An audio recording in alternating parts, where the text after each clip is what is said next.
Hello, friends.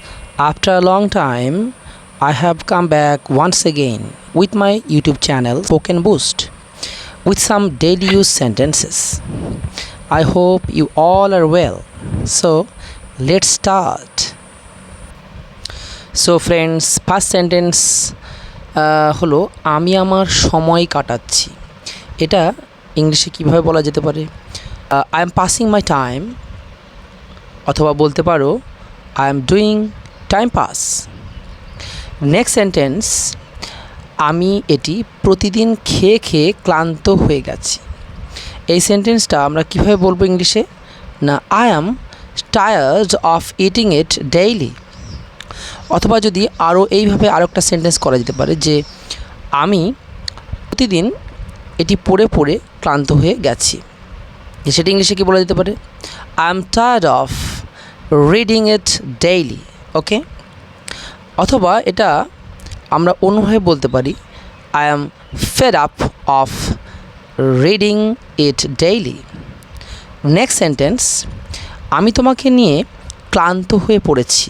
এই সেন্টেন্সটা কেমনভাবে বলা যেতে পারে? I am tired of you.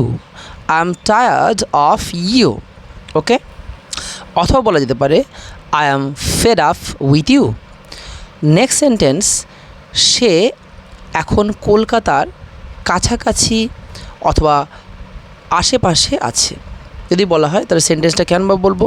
না, he will be here abouts Kolkata this time. পরবর্তী সেন্টেন্সটি হলো আমার বিশ্বাস আছে যে আমি সফল হব। সেন্টেন্সটা কীভাবে বলা যেতে পারে?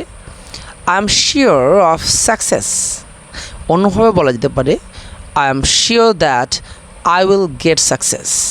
ওকে, নেক্সট সেন্টেন্সটি হলো মনে রেখো তোমাকে ওখানে যেতে হবে। এই বাক্যটি আমরা কীভাবে বলবো? Keep in mind that you have to go there. Next সেন্টেন্সটি হলো তুমি আমার অনেক সাহায্য করেছো। এই বাক্যটি আমরা কীভাবে বলবো? You have been a great help to me. অন্যভাবে বলা যায় You have helped me a lot. Okay, next সেন্টেন্সটি হলো সে অনেক দূর থেকে আসছে। এই বাক্যটা আমরা কীভাবে বলবো? না, হি অথবা she is coming from a far. Next সেন্টেন্সটি হলো ওকে সারাদিন উদাস লাগলো। তাহলে এই বাক্যটি কীভাবে বলবো? না, he seemed very aloof all the time.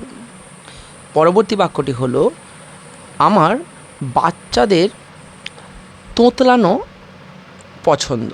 I like the lisping of children. So friends, এই ধরনের বাক্য পেতে হলে আমার চ্যানেলটিকে সাবস্ক্রাইব করে নাও।